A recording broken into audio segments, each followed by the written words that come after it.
Thank you very much, uh, Professor Prabodh Bajpai from IIT Kharagpur. Yesterday also we are having some meeting on microsolar dome, which was mentioned.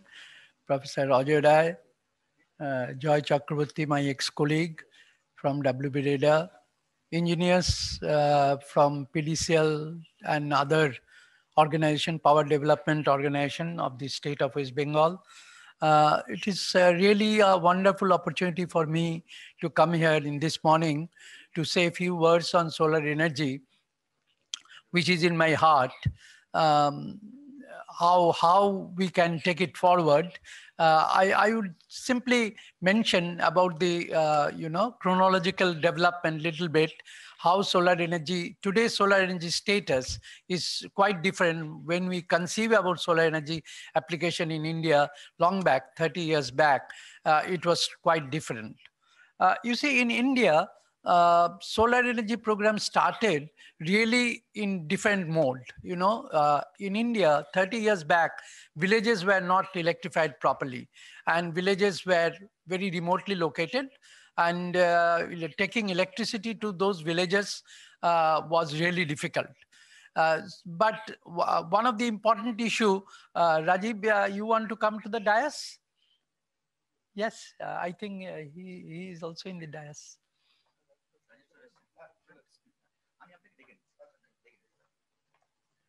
I'll call him, sir. Okay, okay, okay, okay, okay. Rajiv has also come. He is from CSC. He is also handling solar energy for a long time.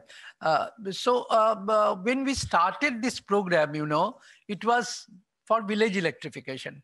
The advantage of solar energy is that it is available everywhere. And taking of distribution line to remote villages, even now in India, about 28 crores people are there in India without access to electricity. Though all the villages have been electrified in India with conventional route, but you see still the household electrification level in India is poor. Not poor, even now 28 crores people, they are yet to get access to electricity even now. So in 30 years back, you see, we tried to provide them electricity in off-grid mode, we call solar energy in off-grid application. Small unit, home lighting system, solar lantern, solar street lights, which are now also being used, but that was the first program of solar energy. That was really providing electricity to the remote area people.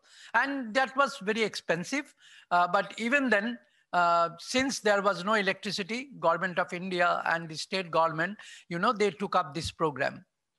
But gradually, Government of India, as you know, under rural electrification scheme, all the state distribution companies, they have taken up all the rural electrification program. And good news is that, in India, 100% villages have been electrified. At least officially, all the villages are provided with electricity now. So the concept of giving solar energy in off-grid mode has just lost its importance a little bit, though it is still relevant. But now that program is not existing in proper way, but people, particularly the NGOs and other groups under corporate social responsibility program and other thing, people who are not having electricity, particularly the tribals, the forest villages, those villages, they are not having any electricity, they are getting electricity from solar energy. So that is one component of solar energy. Solar energy, there are two routes, of using solar energy. One is the, as I mentioned, off-grid solar application. Off-grid solar application, the most important point in off-grid solar application that it has its own storage system. It is a standalone system and it has its own storage system. So the storage system means the conventional battery. And the batteries, as you know, it has short life, not more than 4 to 5 years, and battery often gets damaged. So the program, though it has created good impact, but most of the system, after 5-6 years, the solar home system or the off-grid systems, they don't work properly unless you change the battery. But even then, the solar off-grid system, it has served a lot. It has served a lot during, particularly during 1990s and maybe first decade of this century.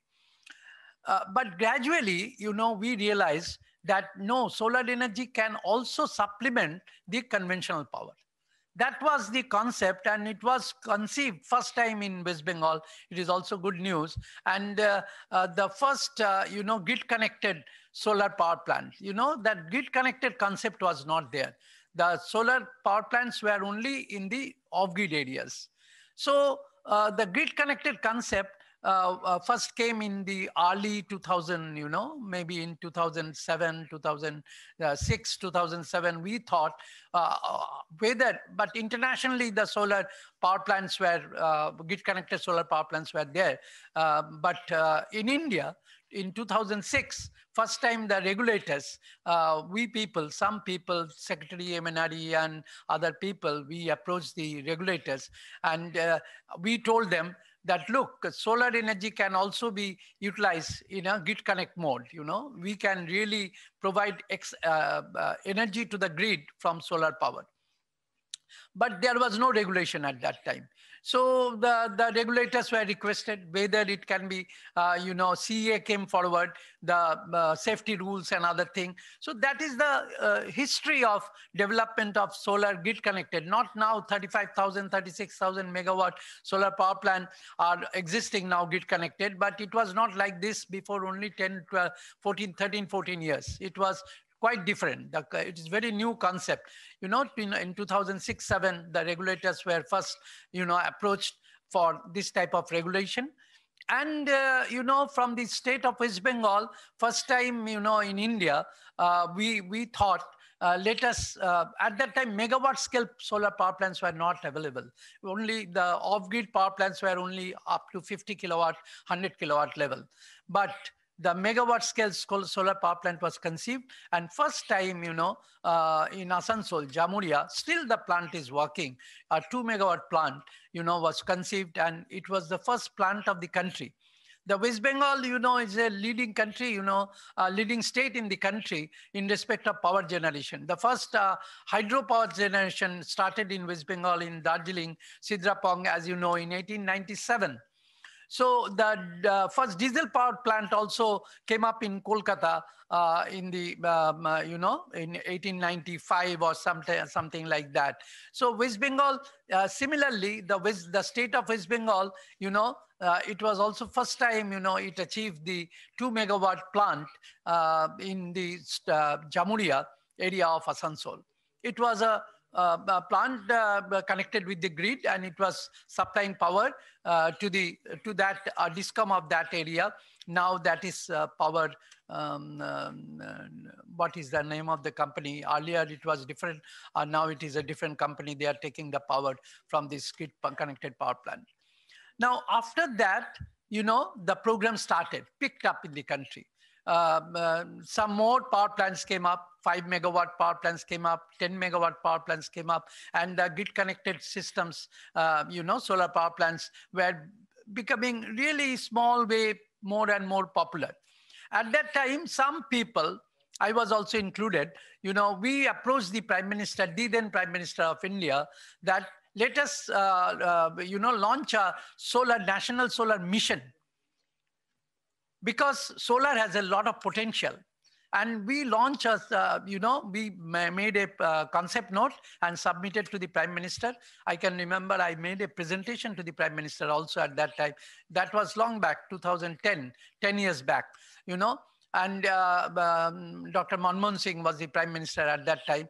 And at that time, India came up with the first national solar mission program, with a target of 20,000 megawatt only. 20,000 megawatt by the year 2022.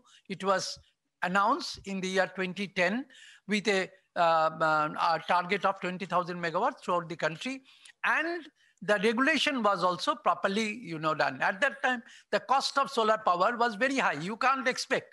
In Asansol plant, the PPA was signed at 17 rupees 50 paisa per kilowatt hour. At that time, the generation cost of solar, only 10 years back, solar generation cost was like that, 15, 16 rupees per kilowatt hour. So the regulation came up and the demand, came up. And at the same time, a lot of research activities was going on in the globally. And what happened, the cost of solar power, the cost of particularly the solar cells, the interesting point in grid-connected solar power plant that you don't have any batteries in that grid-connected solar power plant. So the cost of only the module is the heart of the system, and the cost of module came down significantly. And gradually, from 17 rupees, it came down to 6 rupees, 7 rupees per kilowatt hour. And at the same time, in 2015, the new government, they enhanced the target of the National Solar Mission by the, from 20,000 megawatt to 100,000 megawatt, that is 100 gigawatt. So that really gave a big boost to the program. And regulation, the Indian regulation was also, in favor of promoting solar power plant. So after that, in India, throughout the country, particularly the sunny areas, particularly the states like Gujarat, like Rajasthan, Karnataka. Karnataka, you will be surprised. Karnataka state itself now is producing 4,600 megawatt of solar power. You can't think of. The state of West Bengal, I'm sorry to say, we are not producing, the solar power like that. Our installed capacity is little bit more than 100 megawatt now in solar. Very, very small. Though a 125 megawatt solar power plant has been conceived for Dadan Patrabar area near Digha, but still it is in, it is to come up. But now it is only little bit more than 100 megawatt.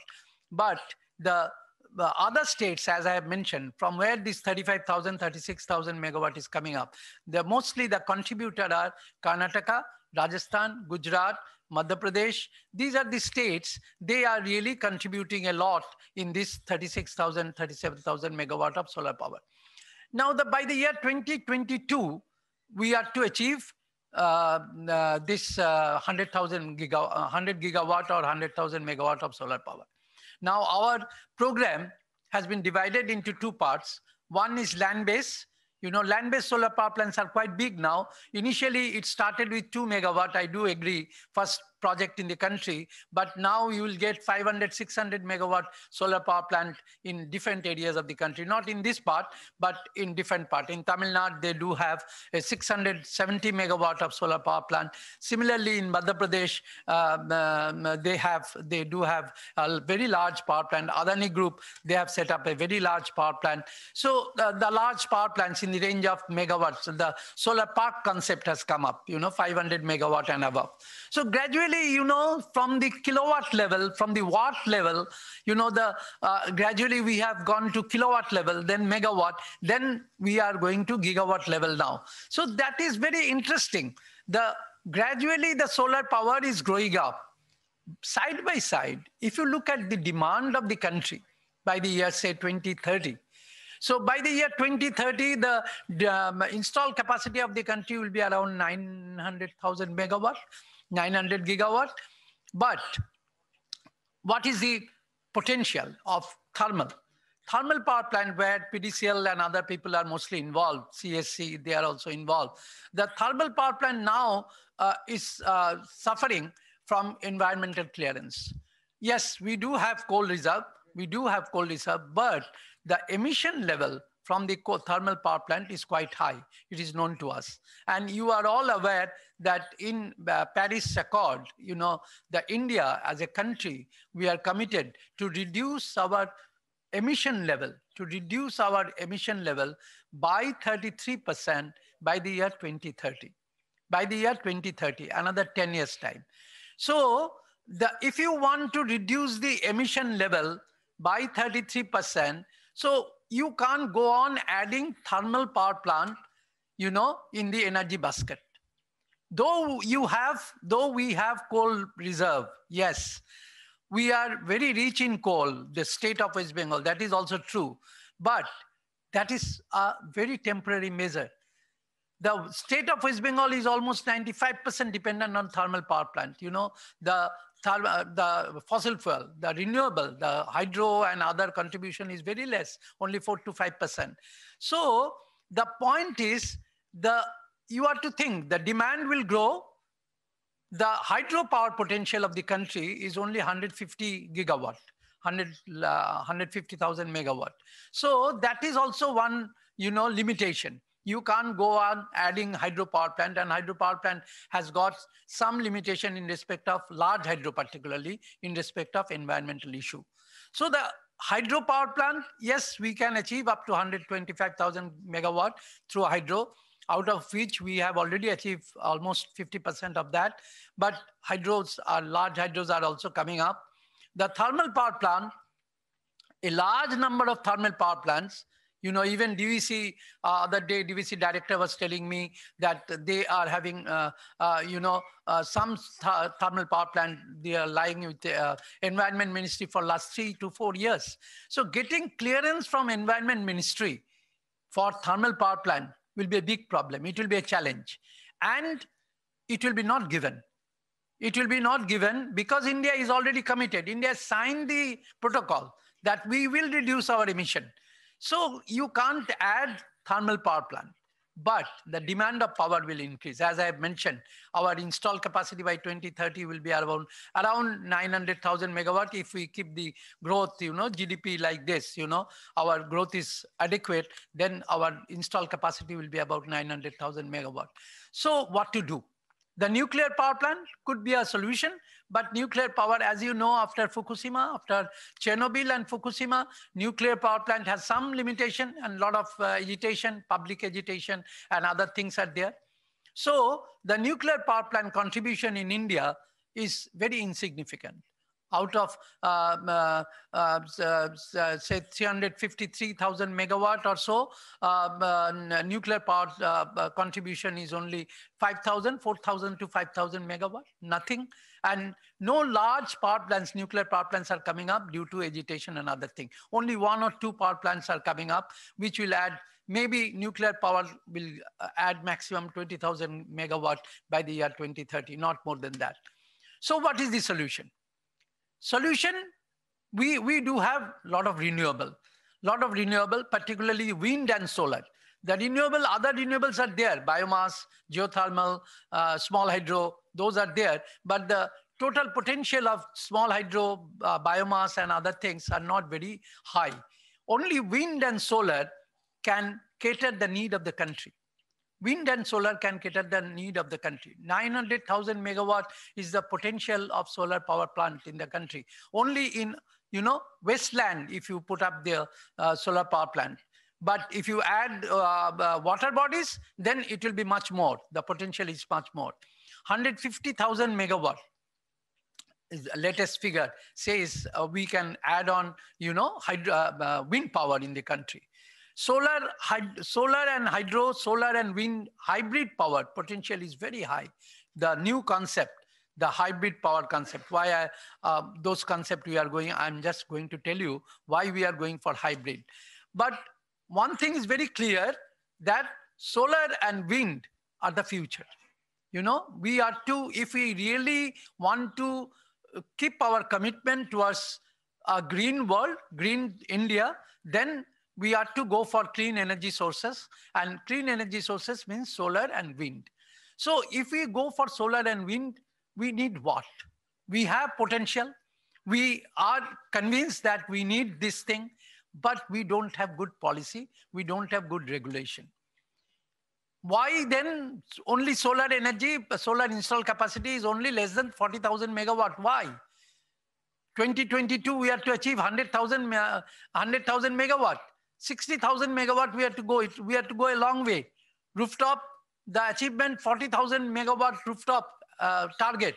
Achievement is very less, 3,000 megawatt or so, 3,500 megawatt or so. So achievement is very less. Why? Because there is no mass involvement. There is no industrial involvement properly. Because there is no good regulation. Most of the regulation, the regulation, I should be very categorically tell you, the regulation is regulators are little bit oriented towards the conventional power generator. They are also not having a lot of vision for this, that we must, shift towards clean energy sources, and there will be a transition from coal-based thermal power station to renewable power station. That is the reason the regulators are also a little bit soft, towards the conventional power generator. They think solar, oh, nothing will happen. Only 2%, 4%, RPO is 5%, 6%, not more than that. But side by side, government policy, the Prime Minister of India, he has announced in New York conference, he has announced by 2030, India will generate 450 gigawatt of solar power. 450 gigawatt, I'm telling you, Prime Minister of India has announced. Now, we the engineers, the policymakers, the role of us is to achieve that, because the Prime Minister has announced that is a political, or the policy level from the highest chair. But how can you do that without proper regulation, without policy? Only announcement will not help. So the policy should be towards, the promotion of renewable energy or promotion of solar energy. But that is not there. In some states, as I have mentioned, in Karnataka, yes, only due to regulation, only due to good policy, they have achieved 4,500 megawatt. And in West Bengal, our policy, just recently our solar policy has come up. I've seen in the solar policy, from net metering, you see, it was there, net metering was there for the industries and other people. And now from net metering, it has come to gross metering level, and only up to 5 kilowatt level, they are allowing net metering. So you see, we are going reverse.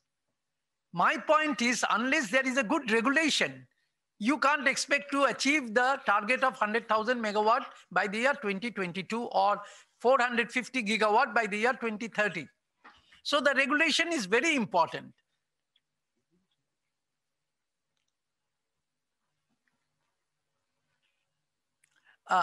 So the regulation is very important, and in the regulation, you see, we are really not very happy or not very satisfied with the regulation, recent regulation, because, from net metering, it has been, announced that it should be a gross metering, rooftop solar power plant, having the gross metering system. That means it is a discouraging issue for the industries.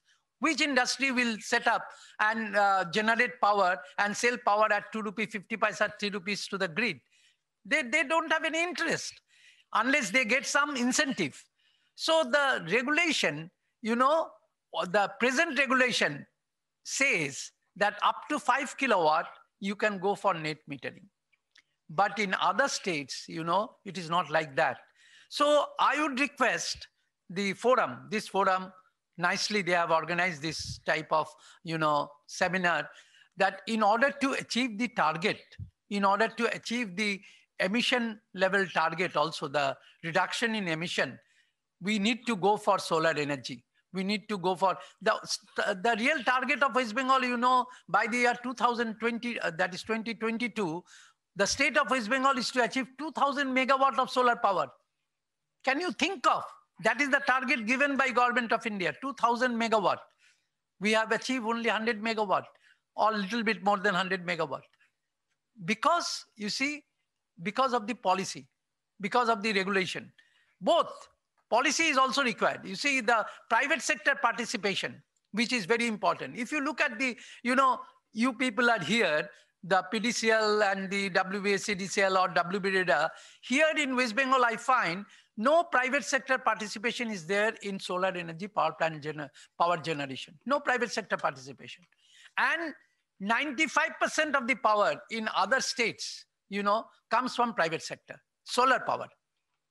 So I don't know whether those states are all full.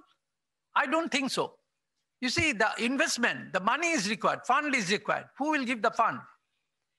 So everything will be captured by PDCL or only by WBSCDCL or WBREDA or WBGDCL. They will do the power plant and they will, install the power plant. Then government, where government has got money? Government has no money. So the target of 2000 megawatt by the year 2022 is a dream. Unless you invite the private sector, what they are doing, other states, they are inviting the private sector. Hey, you generate power, solar power. I will give you this tariff. And they are coming up, they are generating power, and they are selling power to the DISCOM, and DISCOM is keeping their RPO obligation, SPO obligation in that manner. DISCOM, they are not participating in generating of power. The state of West Bengal is the only state where the solar power is under the, DISCOM jurisdiction. They are generating power, or the government PSU. Mainly the PSU, they are generating the power. I don't have any objection. Let PSU generate power. Let WBGDCL, PDCL, they generate power 5 megawatt, 10 megawatt. But can you generate 250 megawatt? Can you generate 500 megawatt? Can you set up a solar park? You can't. So that policy is required. So that policy through which the private sector, the investor may come and the investor may invest. So that type of policy is absent in the state. I have requested the Honorable Minister, it's a good thing that the state of West Bengal has created a new department now. It is a new department for new and renewable energy sources. Very good initiative, I should say. Now something will happen. And now the policy will also maybe coming up. So if that type of attitude, the private sector participation, you see, if you allow all the Calcutta city, the Kolkata city, the peak demand is about 2000 megawatt. CSC, according to CSC, about 2000 megawatt. The Kolkata city itself, the rooftop solar power plant, if you consider, they can generate 450 megawatt of solar power. Those solar power plants should not be set up by the WBGDCL or WBREDA or WBSEDCL. Why? The small 10 kilowatt power plants, 5 kilowatt power plants are being set up by WBGDCL, WBSEDCL in the schools and other places. You see, these are all private sector activities. It should be a mass program. That is, I am always appealing for that. Solar energy is a mass thing. It is a mass program. It is available with everyone. Everyone, they are the owner of the solar energy. So let them set up. It should not be government interference in every sector. Otherwise, solar power will not grow. So, and that should come under the policy. That policy should be propagated. That let it be a, private sector program. Let it be a mass program. Let it be a people's program. Then only the target of 2000 megawatt or the target of 100,000 gigawatt of the country, that will come up. One thing we must remember that, the solar power plant, that is really not reliable power plant. It's not reliable. Solar, wind, that is not really reliable. It is intermittent in nature. You should understand, the solar power, we are thinking, let us put up 100 gigawatts of solar power or wind power. But the problem, there is problem. Though I am a solar man, but I'm not telling you anything about, unrealistic. Solar power is an intermittent power. It needs grid support. Otherwise, you can't put up the solar power plant or even the wind power plant. So in order to have that type of thing, you need good storage also, side by side. So the solar power, the CUF of solar power plant is only 16, 17%. Good CUF, 17, 18%. So the wind power, same 21%, 22%. So the point is, you need to, the capacity utilization factor or availability factor of solar is low. So you need to improve it. Otherwise, people think I have put up a solar power plant, I'll be getting solar power for every time. No, unless they do have grid, they will not get.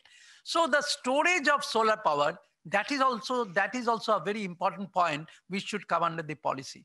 We have to encourage this storage. If we combine a solar power plant having 17% of CUF with a wind power plant, say a wind power plant is there, having 21% or 22% of plant load factor, combine it, then the availability factor will be, and if you give now lithium and batteries are also very cheap now, and megawatt scale storage is also there. So combining all these three, this is the latest concept of the world now. Combining all these three, that is solar power, wind power, and this battery storage, then it will be competitive with the grid power. It will be competitive with the grid power. Now grid power, grid power is a reliable power source. But solar, wind, and battery itself, if you combine, then only you can equate, you can compare that power with the grid power. So in the policy, I don't think only we should promote the rooftop solar power plant and grid connect solar power plant in the land-based area, but side by side, we should also encourage, the storage of solar power so that grid stability is achieved. Grid stability is very important, because if you push 100 gigawatt of solar power in a 200 gigawatt grid, then solar power is intermittent and grid stability will be not there unless there is a good storage. So in the policy, as I was mentioning, policy and regulation, these are the two very important issues to promote solar power, to make solar power more competitive. Now I am doing you think about Purulia Pump Storage Scheme. Purulia Pump Storage Scheme, what we are doing, we are pumping power, we are pumping water with conventional coal-based thermal power plant. We are pumping water, and we are getting water, and in the night time or evening peak, we are generating electricity. So the electricity generation in Purulia Pump Storage Scheme is good, but it is not hydro. It is not clean energy. It is really indirect form of coal, and it is more polluting in nature. Now, if you can really convert the Purulia Pump Storage Scheme into a solar pump storage scheme, that means the pumps which are running by conventional power, if you can convert those pumps into a solar pumps, large solar pumps, and then pump water with the solar power and generate electricity from the water, then really it is a clean energy source. And it is inbuilt with the storage system. So as I was mentioning, we are to consider the storage, inbuilt storage in solar energy, inbuilt storage, and that should come under the policy. In West Bengal, we can think about this type of pump storage scheme. A new small pump storage scheme is coming up in Manipur, where we are doing work. We are pumping water with solar power during daytime, upper reservoir, and during nighttime, evening peak, we are generating, electricity from a hydropower. So you see, it's a really renewable nature, power source. So this type of things are the future. These type of things are the future. Solar power is coming up in a big way. I should not take more time. What I want to tell you, that the target of the country is very high. We are really putting up effort to achieve our target, but we can't do that without good policy and without good regulation.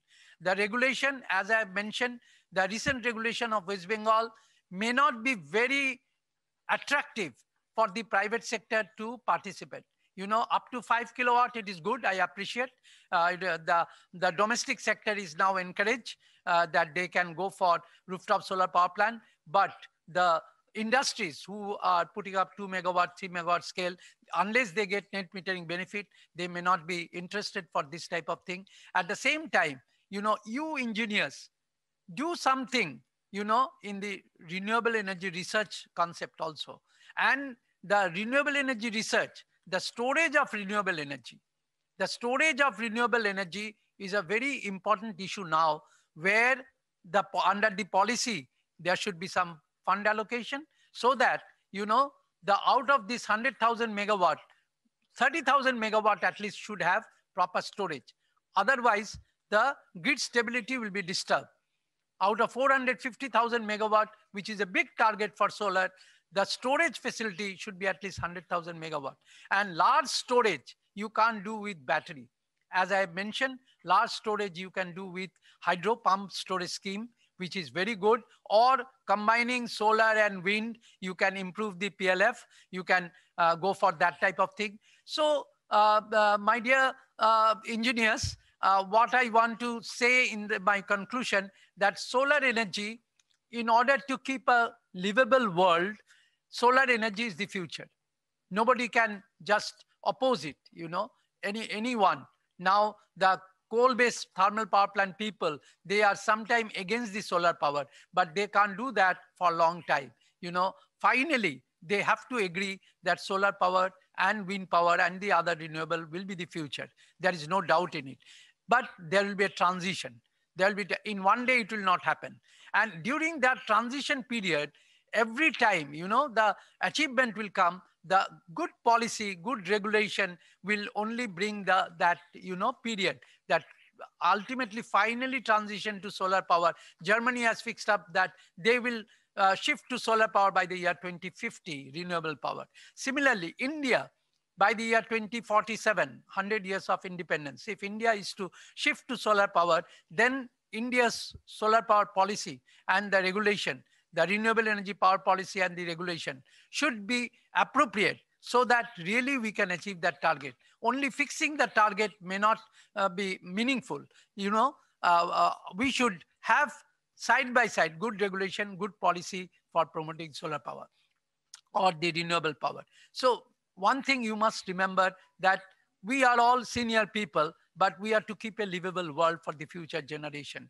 Emission level should be reduced every day, every time, in order to protect the Mother Earth.